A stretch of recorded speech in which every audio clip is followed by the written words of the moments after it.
আমার একটা সৎ বোন ছিল, নাম অনিমা। আমার বোন বাসা থেকে 1 কিলোমিটার দূরে থাকত। একদিন আমাদের বাসায় আমার সৎ বোনকে বেড়াতে নিয়ে আসলাম। তারপর এক রাতে যা ঘটল তা শোনার পর তোমরা থমকে যাবে। তার আগে আপনারা যদি আমার এই ছোট্ট চ্যানেলটির নতুন দর্শক হয়ে থাকেন তাহলে চ্যানেলটি সাবস্ক্রাইব করে সাথে থাকবেন। তো বন্ধুরা, মূল ঘটনাটি বলি। আমি কোনোদিন বাবাকে মায়ের গায়ের উপর হাত তুলতে দেখিনি। আজ হাত তুললেন। আমার মাকে বাবা আজ মারলেন, কিন্তু মায়ের চোখে পানি নেই। রাগে দাঁতে দাঁত চেপে কিডমিট করছেন। বাবার চোখ দিয়ে টলমল করে পানি পড়ছে। বাবা ভেজা গলায় বললেন, উঠতে বসতে যে সোহানার খোঁটা দেয় সে আজ মরে গেছে। এবার খুশি তো? এখন থেকে অন্তত আমাকে রেহাই দাও। সুহানা নামটা আমি আজ প্রথম শুনিনি। আগেও বহুবার মায়ের মুখে শুনেছি। মা বাবার সাথে একটু রেগে গেলেই সোহানার নাম ওঠে। আমি বারবার জানতে চেয়েছিলাম মায়ের কাছে কে এই সুহানা। মা মুখে ভেঙচি আকৃতি এনে ভাষাকে বিকৃতি করে বলেছিল, তোর বাপের প্রেমিক লাগে। আমাকে বিয়ে করার আগে সুহানার লগে তোর বাপের সংসার ছিল। বাবা মাথা নিচু করে সেদিন আমার সামনে থেকে চলে গিয়েছিল। বোঝাই যাচ্ছে নিজের ছেলের সামনে তিনি বেশ অপমানিত হয়েছেন। বাবার জন্য আমার বড় মায়া লাগে। মায়ের এই গালি প্রতিবাদ বাবা কোনোদিন করেননি, কিন্তু আজ প্রতিবাদ করেছেন। প্রতিবাদের ভাষা ছিল সজোরে একটি থাপ্পড়। বিগত বছরের রাগ বাবা একটি থাপ্পড়ে কমাতে পেরেছেন তো? আমি দুপুরের খাবার খেতে বসেছি, মা তরকারি দিচ্ছিলেন। বাবা এলেন হঠাৎ ঘরে। তখনই মায়ের হুঙ্কার। ঘুমিয়ে ঘুমিয়ে স্বপ্ন না দেখে তার সাথে গিয়ে দেখা করলে কি হইতো না করতাম আমি। এত বছরেও না কইরা ফিরতে পারছি। বাবা এগিয়ে এলেন, থাপ্পড় দিয়ে সোহানার মৃত্যু সংবাদ প্রকাশ করলেন। আমার গলা দিয়ে আর ভাত নামে না। বাবা ঘর থেকে চলে গেলেন। মায়ের দিকে তাকিয়ে বুঝলাম মৃত্যু সংবাদ শুনে রাগ একটু কমেছে। আমি খাবার রেখে নলকূপে হাত ধুয়ে ফেলেছি। মনটা কেমন খারাপ লাগছে।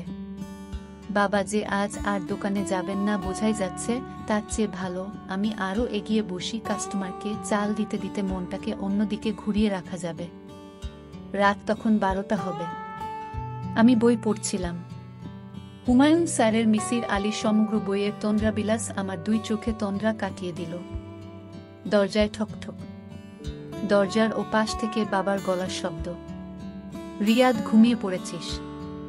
আমি কোনো জবাব না দিয়ে দরজা খুলে দিলাম। বাবা ঘরে ঢুকে আমার বিছানায় বসতে বসতে বললেন, ঘুম আসেনি এখনো? তোর সাথে গল্প করতে এলাম। বাপ বেটার গল্প অন্য কারো শুনতে হয় না, তাই এখন এলাম তো সমস্যা হবে না তো? আমি মুচকি হেসে বললাম, না বাবা, আমার আরো ভালো লাগছে যে তুমি এসেছো। আজ এই ঘরে ঘুমাও। মায়ের ব্যবহারে মন খারাপ করে থেকো না। বাবা পা তুলে আয়েশ করে বসলেন। ইশারায় আমাকে চেয়ার টেনে কাছে যেতে ইঙ্গিত করলেন। আমি কাঠের চেয়ার নিয়ে বাবার মুখোমুখি বসলাম। বাবা আমার দিকে কিছুক্ষণ তাকিয়ে রইলেন। তারপর দেয়ালের দিকে তাকিয়ে বললেন, তোর অনেক কিছু জেনে রাখা দরকার। আমি তোকে জানাতে চাই। আগেও জানতে চেয়েছি, সাহস হয়নি। ভেবেছি তোর মা যেমন অকথ্য ভাষায় কথা বলে হয়তো জানা হয়ে যাবে, কিন্তু তুই জানিস না কিছুই। শুধু একটি নাম জানিস, সুহানা। তুই এই নামটি তোর মায়ের মুখে শুনেছিস। যতবার শুনেছিস আমি লজ্জা পেয়েছি, বলতে পারিনি কিছু। আজ বলবো। আমি গভীর মনোযোগ দিয়ে বাবার গল্প শুনেছি। যে নাম নিয়ে মায়ের অকথ্য ভাষা, বাবার লজ্জা পাওয়া। অজানাকে জানতে অবশ্যই মনোযোগী হওয়া প্রয়োজন। দাদা একনাগারে গল্প বলছেন, লুকায়িত এক গল্প।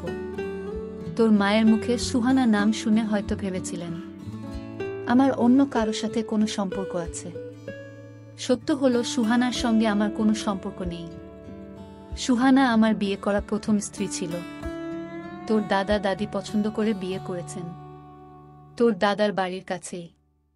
আমরা যে এত বছর ধরে তোর দাদা দাদিকে রেখে শহরে থাকি তার একটি কারণ এই সোহানা। তোকে নিয়ে যে প্রতিবার তোর দাদার বাড়ি যেতাম আমি, তোর সাথে সাথে থাকতাম। যেন আমাদের গ্রামের কারো কাছ থেকে এই বিষয়ে কিছু শুনতে না হয়। এত খারাপ লাগতে পারে শুনলে। তো দাদা দাদি মারা যাওয়ার পর গ্রামে খুব একটা যায় না। তোর মা সব জানে, তবু তোকে বলেনি যে আমি আগেও একটি বিয়ে করেছিলাম। আমার আর সুহানার একটি সন্তানও আছে, নাম অনিমা। তোর সৎ বোন অনিমা। তোর মা আমার দ্বিতীয় স্ত্রী। সে যাই হোক, সুহানার সাথে বৈবাহিক সম্পর্ক শেষ হওয়ার পর সে পরবর্তীতে আবার বিয়ে করে এক স্কুল মাস্টারকে। তোর দাদার বাড়ি থেকে কয়েকটা গ্রাম পরে 8 বছর সংসার করলেও আর কোনো সন্তানাদি হয়নি। স্কুল মাস্টার মারা গেলেন আলসার হয়ে। আমি সব খোঁজই রাখতাম। রাখার কারণ অনিমা আমার মেয়ে। আমি তাকে আমার কাছে রাখতে পারিনি। মাস্টার মারা যাওয়ার পর সেই সংসারে টানাটানি অবস্থা। আল্লাহ আমাকে যথেষ্ট দিয়েছেন, কয়েকটা সংসার চালানোর তৌফিক দিয়েছেন। আমি প্রতি মাসেই যাই সেই এলাকায়। কাউকে দিয়ে খবর পাঠালে অনিমা আসে। বাবা বলে এসে জড়িয়ে ধরে। কত বায়না তার। আমি আসার পথে পুরো মাসের খরচ দিয়ে আসি অনিমের হাতে। তোর মা এসব জানে। আমি গোপন করি না তোর মায়ের কাছে। আমি অনিমা জন্মদাতা, সে আমার কাছে মেয়ে হিসেবে পাও না। আমি তাদের বলি, আমি অনিময় মায়ের সাথে দেখা করি না। দেখা করাটা বেমানান, লোকে মন্দ বলবে। তাই লোক মারফত অনিমাকে ডেকে আনে। আর এখন তো সরকারি কলেজে অনার্স শেষ করবে এই বছর। এখন তো কলেজে গেলেই মেয়ের সাথে দেখা করতে পারি। কিন্তু ওই যে আমি তোর মায়ের কাছে কোনো কিছু লুকাই না। তোর মা মনে করে আমি হয়তো উনি মায়ের সাথে দেখা করি। এজন্যই রাগের মাথায় 2-4টা কথা শোনায়। এতে আমার খারাপ লাগে না। শুনতে শুনতে অভ্যেস হয়ে গেছে। কিন্তু তুই বাবা, একটা মিনিট। আমি বাবাকে থামিয়ে প্রশ্ন করলাম, এত বড় জীবন ঘটিত বিষয়টা মায়ের কাছেও লুকিয়ে রাখো না? তাহলে আমি শুনলে কি সমস্যা বাবা? বাবা উত্তরে বললেন, আসলে আমি চেয়েছিলাম তুই বড় হলে সব বলবো। তোর মানসিক বেড়ে ওঠাতে মস্তিষ্কে কোনো প্রভাব পড়ুক সেটা চাইতাম না। কিন্তু ভুলে গিয়েছিলাম যথেষ্ট বড় হয়েছিস। অনিমা শুনেও কষ্ট পেয়েছে। ও হ্যাঁ, অনিমা কয়েকবার বলেছিল তোকে সব জানাতে, আমি সাহস পাইনি। তবে বিশ্বাস কর, ওর মায়ের সাথে আমি দেখা করতাম না কখনো। কিন্তু আজ মৃত্যু সংবাদ শুনে না গিয়ে থাকতে পারিনি। তার উপর তোর মায়ের এমন কথাটুকু সহ্য হয়নি। তাই আমার কোনো ভাই বোন নেই এমন একটি আক্ষেপ ছিল সবসময়। আজ বাবার মুখে শুনলাম আমার একটি বোনও আছে, আমার বড় আপু, নাম অনিমা। কোনোদিন দেখিনি। বাবা দেয়ালের দিকে তাকিয়ে আছেন, চোখ দুইটা চলছে। সুহানা নামের মানুষটির জন্য বাবার চোখে পানি থাকাটা স্বাভাবিক। আমি বাবাকে প্রশ্ন করলাম, তুমি তাকে ছেড়ে দিয়েছিলে কেন বাবা? বাবা দেওয়াল থেকে দৃষ্টি আমার দিকে দিলেন, একটা দীর্ঘশ্বাস ছেড়ে বললেন, যে মানুষটা দুনিয়া ছেড়ে চলে গেছে তার সম্পর্কে কিছু না বলাই উত্তম। এতটুকু জেনে থাক, আমাদের মনের মিল ছিল না। তবে বুঝতে একটু দেরি হওয়াতে 4 বছর সংসার টিকেছিল। পরে আর টিকে নেই। সে অনিমাকে নিয়ে গেছে। আমার কাছে কোনোভাবেই রাখতে পারিনি। জোর করলে হয়তো পারতাম। আইনে গেলে অনিমাকে রাখতে পারতাম। থানা পুলিশ করে কোর্টে গিয়ে এত সব করতে ইচ্ছে হয়নি। আমি কিছু বলতে যাব তার আগেই বাবা কিভাবে যেন প্রসঙ্গ পাল্টে ফেললেন। আমাকে উদ্দেশ্য করে বললেন, মেঘনা দিয়ে এক ট্রলার ভর্তি ধান আসার কথা। মুন্সিগঞ্জ বাজারে পরিচিত পাইকারদের থেকে কিনেছি। সন্ধ্যায় আসার কথা। রাত 9টা অবধি বসেছিলাম, আসেনি। দোকানের ওদের কাছে নাম্বার আছে। সকালে আরও এগিয়ে একটু খোঁজ করিস তো। আসলে রসিদ দেবে, টাকা দিয়ে দিস। কথাটুকু বলে বাবা উঠলেন। উঠে সাথে সাথে চলে গেলেন না। একটু দাঁড়িয়ে থেকে আবার বললেন, রাত 1টা বেজে যাচ্ছে, জেগে থাকিস না, ঘুমিয়ে পড়ো, সকালে দোকানে যাবি। বাবা ঘর থেকে বেরিয়ে গেলেন। আমি চেয়ার আগের জায়গা নিয়ে এলাম। আজ আর তোমরা বিলাস পরে শেষ করা হবে না। বিছানায় গা এলিয়ে দিলাম। ঠিক 1 সপ্তাহ পরে বাবা হঠাৎ মারা গেলেন। আমি দোকানে ছিলাম। খবর পেয়ে ছুটে এসেছি বাড়িতে। বাড়ি ভর্তি মানুষ। কেউ মারা গেলে পরিচিত সবাই শেষ দেখা দেখতে আসে। মা বিলাপ করে কান্না করছেন। মায়ের মুখে শুনতে পেলাম, সকালে শুধু বলেছিলেন বুকটা ব্যথা করে, না ভেবেছেন খাওয়ার পর হয়তো এমনিতেই ব্যথা করছে। তাছাড়া ব্যথা তো ওটা বেশিও না। কিছু না বলে বাবা দুনিয়া ছেড়ে চলে গেলেন। আমার মাথার উপর বট গাছের ছায়া ছিলেন। নিজেকে খুব অসহায় লাগছে।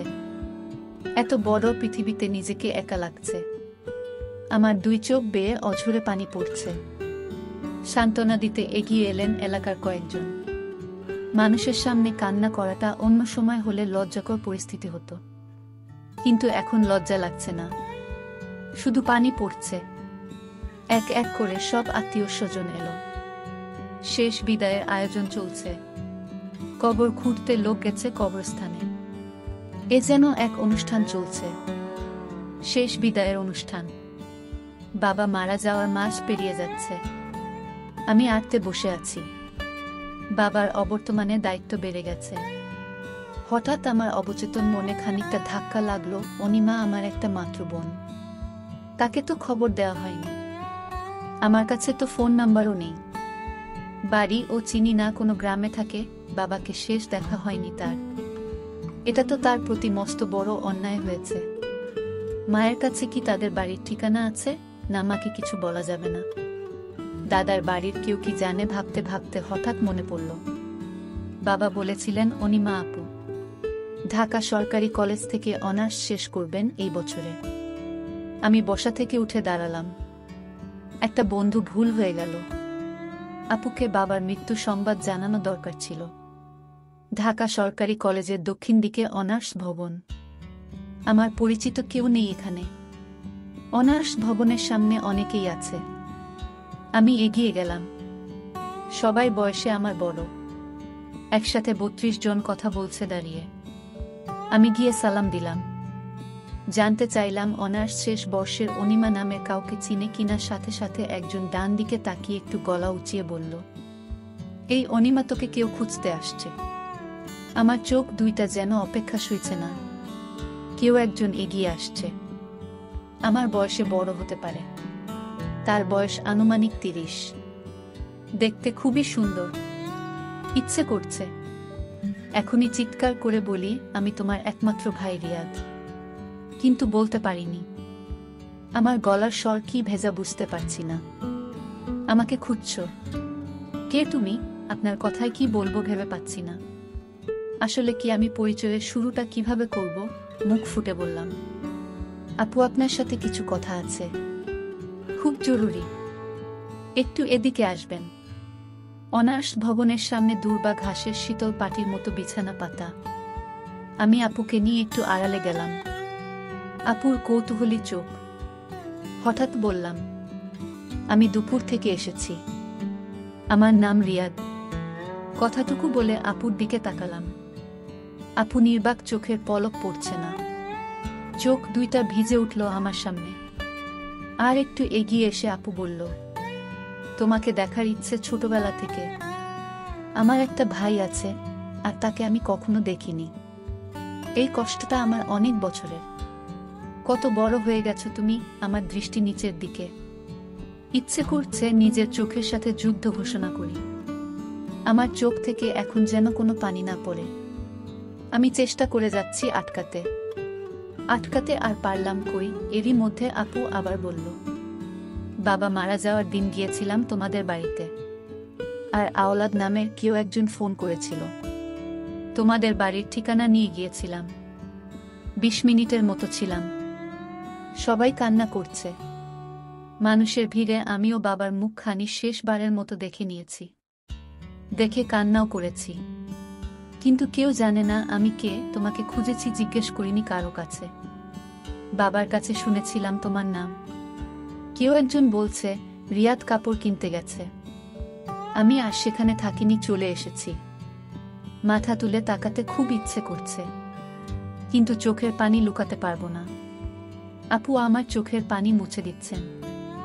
বড় বোনের বুঝি এত মমতা থাকে, এত দাম থাকে? আপু আমার চোখের পানি মুছে দিয়ে বললেন, তুমি ছোট হলেও এখন তোমার দায়িত্ব অনেক। মায়ের দিকে খেয়াল রেখো। আমি বাড়ি থেকে আসার সময় 20,000 টাকা নিয়ে এসেছি। পকেটে হাত দিয়ে টাকাটা বের করে আপুর হাতে দিয়ে বললাম, আমি এখন আর ছোট নেই আপু, অনেক বড় হয়েছি। মায়ের খেয়াল যেমন রাখতে পারবো তেমনি আপুর জন্য এই ভাইটি আছে। আপু একটু চমকালেন বোধ হয়। তারপর টাকাটা আমার হাতে দিয়ে বললেন, আমি তোমার চেয়েও বড়, এখন আমার টাকা লাগবে না। মামার বাড়িতে থাকি এখন। আমি টাকা ফেরত না নিয়ে বললাম, টাকা নিতেই হবে আপু, সব দায়িত্ব এখন থেকে তার ভাইয়ের। বাবা শুধু আমার একার নয়, তোমার বাবা। তোমার অধিকার আছে, আমাকে শুধু আপু ডাকতে দিও, বঞ্চিত করো না। অনার্স ভবনের সাক্ষী হচ্ছে 2 ভাই বোনের চোখ থেকে গড়িয়ে পড়া পানি। সামনে এগোচ্ছি।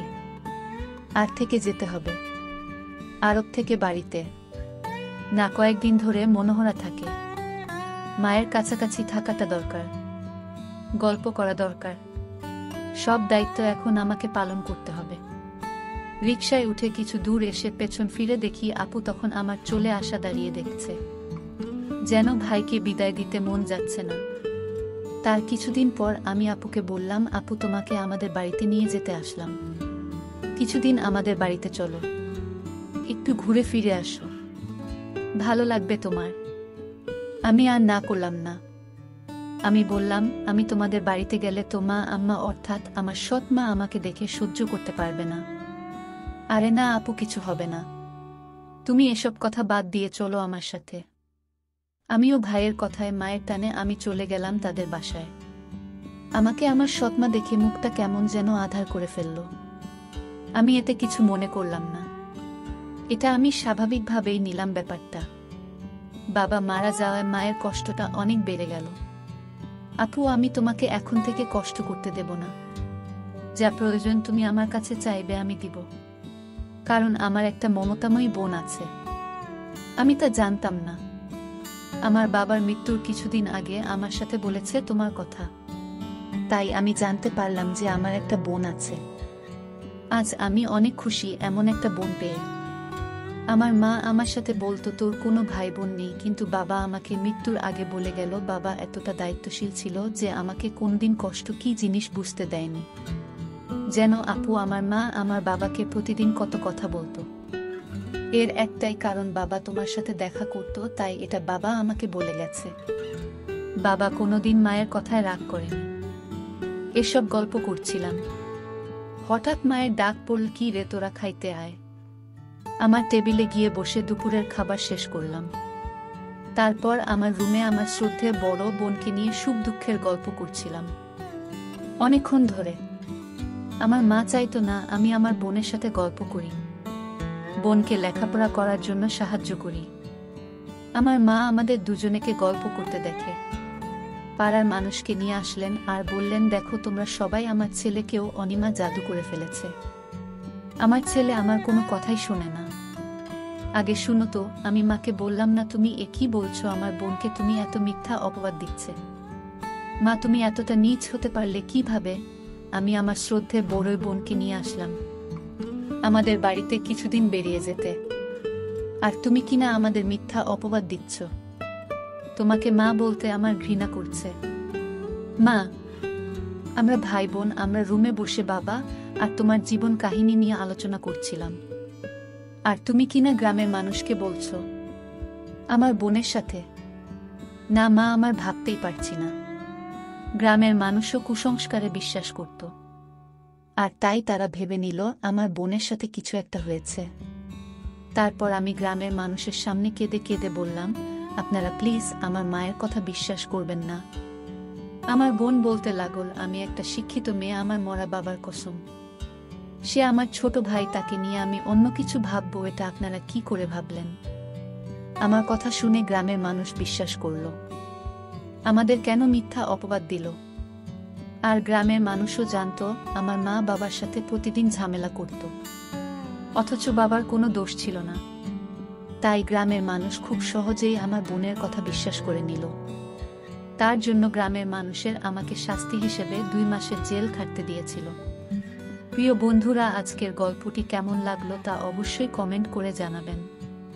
আর এরকম ভিডিও পেতে আমাদের চ্যানেলটিকে সাবস্ক্রাইব করে পাশে থাকবেন। ধন্যবাদ।